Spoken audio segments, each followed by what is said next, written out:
Khulna city কর্পোরেশনের mayor Talukdar Abdul খালেককে অপসারণ করা হয়েছে। তার স্থলে প্রশাসক হিসেবে নিয়োগ দেওয়া হয়েছে বিভাগীয় কমিশনার হেলাল মাহমুদ শরীফকে।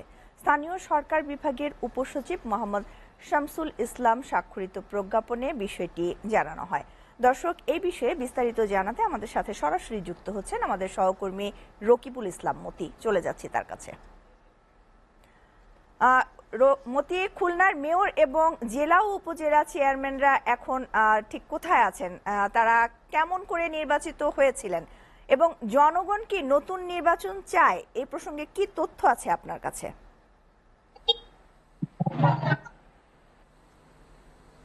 রাখি যে আসলে কে কোথায় আছে এটা তো আসলে বলা আমাদের জন্য, গণমাধ্যমের জন্য আসলে খুবই কঠিন একটা ব্যাপার।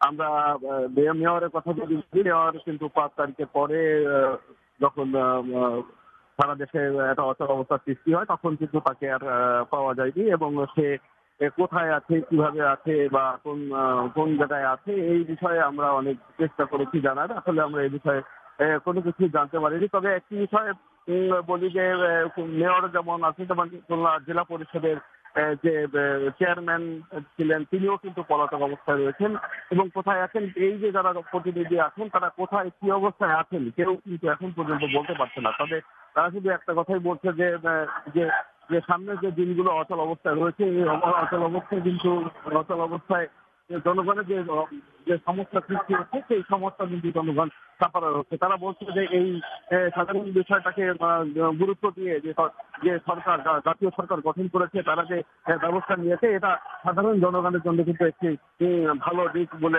মনে করছি আমরা, ভালো দিক বলে তারা মনে করছে। তারা বলছে যে এর কারণে যে নাগরিক সেবা গ্রহীতা যারা ছিল সেই সেবা গ্রহীতারা কিন্তু সেবা পাবে এবং এটা একটা উপযুক্ত সময়ে উপযুক্ত সিদ্ধান্ত নিয়েছে। আর যদি চেয়ারম্যান বা মেম্বারদের কথা যদি বলি, তাহলে অধিকাংশ চেয়ারম্যান মেম্বাররা কিন্তু যারা জিতেছিল তারা কিন্তু অধিকাংশ বিনা ভোটে জিতেছিল। যার কারণে কিন্তু তারা যে প্রস্তাব পালিয়েছে এটা এখন পর্যন্ত আমরা জানতে পারিনি। তবে অধিকাংশ চেয়ারম্যান এবং উপজেলার চেয়ারম্যান যারা আছে তারা সবাই আত্মগোপনে আছে বলে আমরা জানতে পেরেছি। তবে বিভাগীয় কমিশনের মহোদয়ের সাথে আমরা এই বিষয়ে কথা বলেছি।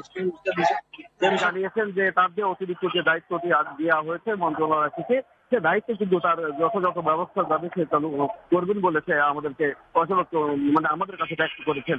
তেমনি খুলনার উপজেলা চেয়ারম্যান বা যে সমস্ত পরিষদ যারা আছে তাদের আসল এখন পর্যন্ত কে কোথায় আছে এটা আসলে বলা সম্ভব হচ্ছে না। এই ছিল আমার কাছে খুলনা থেকে সর্বশেষ খবর।